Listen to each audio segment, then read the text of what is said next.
It's Women's League Shabbat. Oof. It's such an honor to speak to our Adat Shalom community and our guests on Women's League Shabbat. I was at the Rabbinical Assembly Convention, the convening last December, and we were celebrating this upcoming year, 40 years of women in the rabbinate. So it's really a wonderful and auspicious time to be speaking to you and to be reflecting on this idea of the support of women in the conservative Jewish community at this time. And I was asked to speak specifically on the topic of Torah Fund, which is something very important to me. It's a financial resource. The Women's League Shabbat raises a lot of money for rabbinical students to help pay for education. And this is something that I and many of my colleagues benefited from. And so I want to personally thank you all and thank Women's League for your generosity, but communally, thank you for investing in the Jewish people. And so as I reflect on the gifts of Torah Fund in my life as a rabbi and in our community, I wanted to revisit some fundamentals of conservative Judaism as I was taught in school. And they're fundamental and a little bit controversial, so this is going to be fun.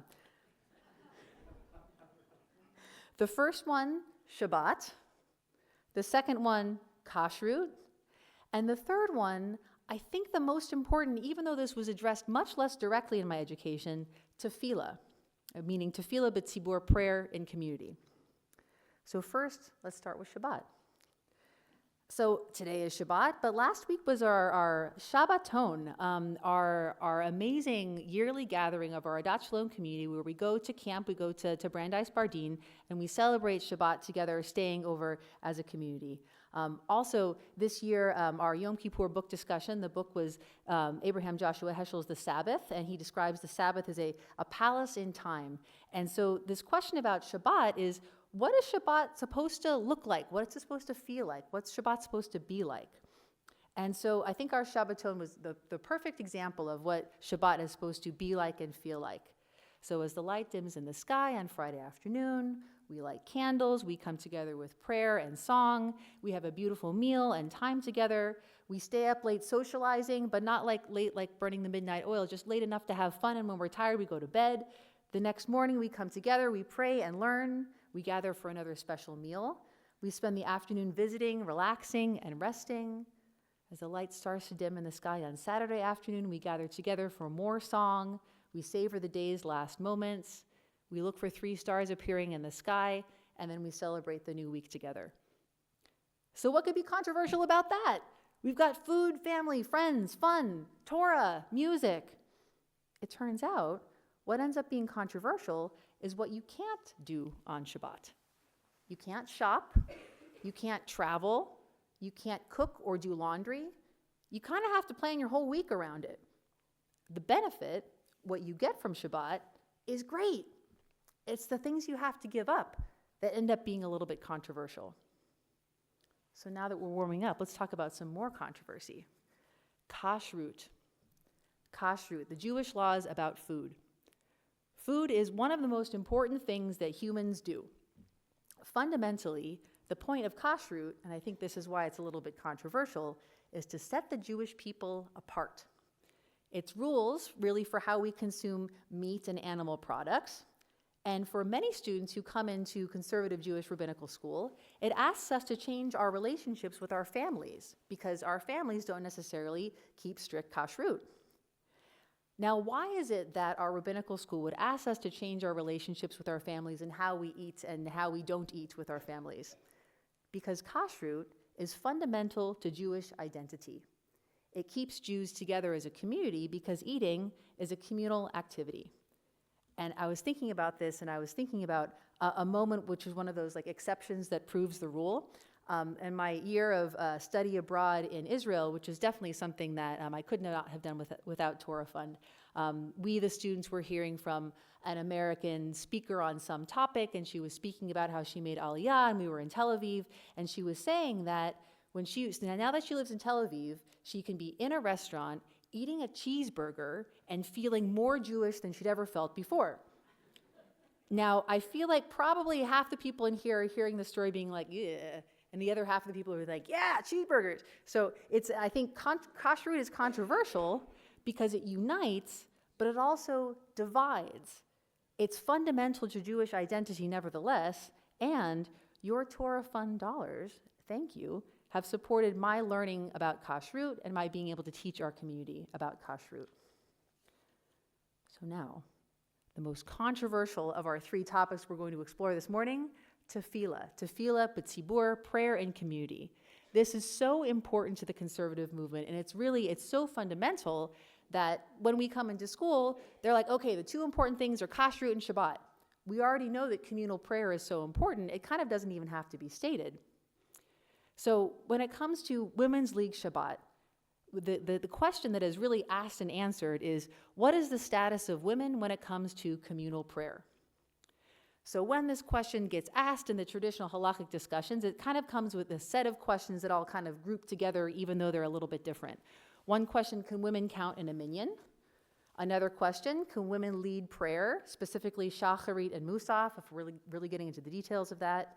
Another question that actually goes along with that is, can women be witnesses? Which for our modern understanding, it's sort of like, is the legal signature of women actually valid? And then of course the question asked and answered for our community is, can women be rabbis?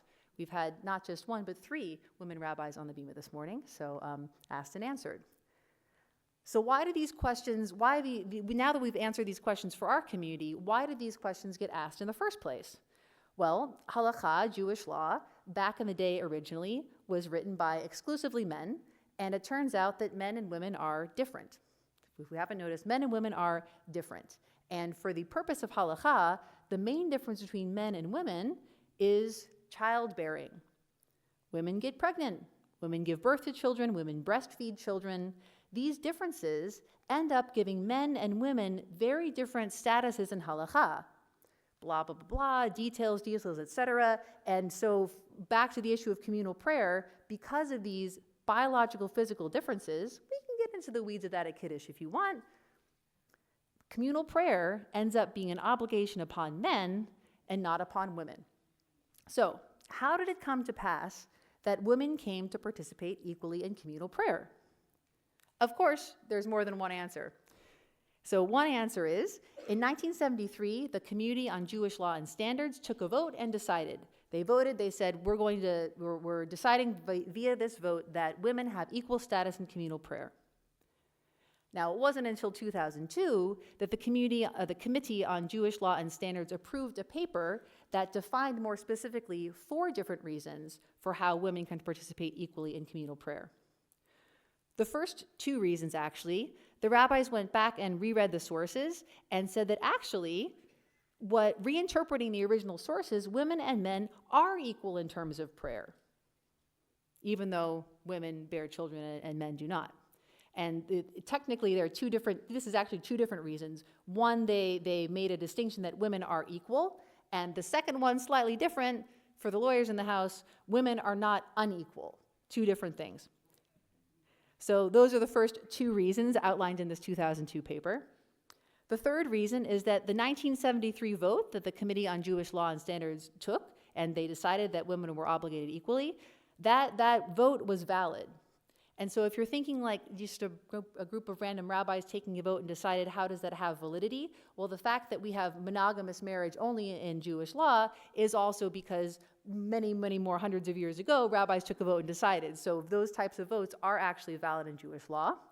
And then the fourth reason that the paper outlined, which I think is the most fascinating, which I've been thinking about actually over the past week, is that women have accepted upon ourselves the obligation to pray.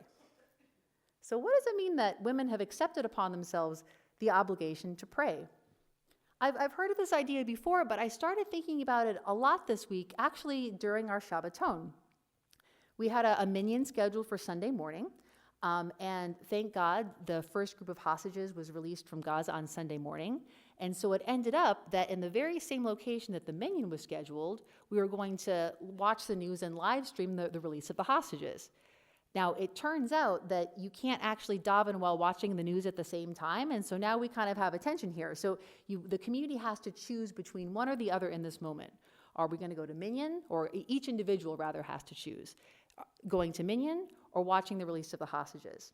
And so I'm thinking over the past months and months and days, one of the things that we've been doing that has been so meaningful for me in our daily minyan here in our sanctuary is that we've been praying for the release of the hostages. So it's sort of like in this moment, separating, watching the hostages being released and going to minyan. I'm like, I don't know how to feel in this moment.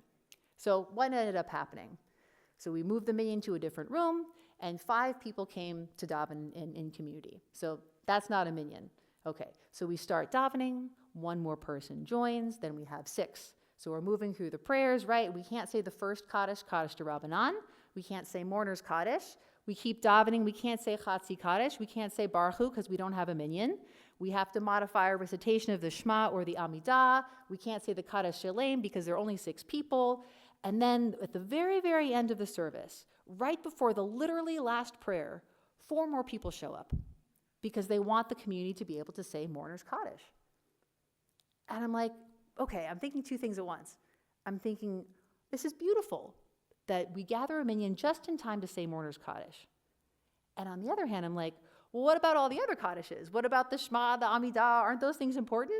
And because of your generosity in donating to the Torah Fund, I'm in this situation with my rabbi goggles on, and I'm seeing everything through the lens of my education, and so this is my perspective. And so, of course, because I'm a rabbi, I did some learning about it. What does it mean for us to, as a community, women as well as men, to have the obligation to pray?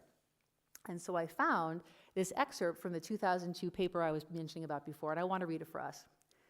It reads, how can we say that women as a class, as a group of people, have accepted the equal obligation to prayer when it is clear that the majority of women in conservative synagogues, just as the majority of men, do not actually pray 3 times every day? Now the question is, the paper continues, it's not whether conservative women pray 3 times a day, but rather whether they understand their obligation to pray to be equal to that of men, and whether they understand, well, when they don't pray, they're not doing a mitzvah. And so the paper continues, we're comfortable in responding yes to both questions. Then this is the part I think is beautiful. There is a substantial ideological difference, if not a practical difference, between conservative Jews and other Jews. Conservative Jews as individuals believe that Jewish law is binding, even when we don't comply necessarily. Even when we're eating the cheeseburger. God forbid. We believe that tradition should remain authoritative, even if we do not always have a personal stake in its preservation. We believe in the concept of obligation, even if we wouldn't phrase it quite as such. Now, strong majorities of conservative Jews agree that conservative Jews are obligated to be observant, but equally strong majorities, because why only have only one opinion? We need 2 opinions. Equally strong majorities claim that conservative Jews should be able to choose how to be observant and that they can be religious even if we're not observant. Now, on the surface, these appear to be contradictory or hypocritical statements, but they're not. Conservative Jews are doing something different. We don't obey in full necessarily every day all the time, but we definitely don't absolve ourselves of our obligation. That is, the unique religiosity of the conservative Jew is one who believes in the authority of tradition, even when our behavior doesn't always conform to that authority. The basic mindset of respect for tradition is already there, is firmly there, and is the defining characteristic of the conservative Jew. This is conservative Judaism, and this is the community that I, with the help of the Torah Fund, have been prepared to lead. I'm thinking about our Parsha this week, Vaera. In our Parsha this week, Moses steps into his leadership role. God tells Moses to go tell Pharaoh, king of Egypt, to let the Israelites depart from the land. Moses responds and says, not even the Israelites, my own people, would listen to me. How then should Pharaoh heed me? So God spoke to not just Moses, but also Aaron in regard to the Israelites and Pharaoh, king of Egypt, and instructed both of them to deliver the Israelites from the land of Egypt. The project of maintaining conservative Masorti Judaism for a new generation is a formidable task. Rabbis like me can't do it alone. I am ever, ever grateful to the Women's League of Conservative Judaism for standing beside me and beside all of us, for heeding the call to leadership, and for walking with me and all our rabbis into the future from strength to strength. Thank you, and Shabbat Shalom.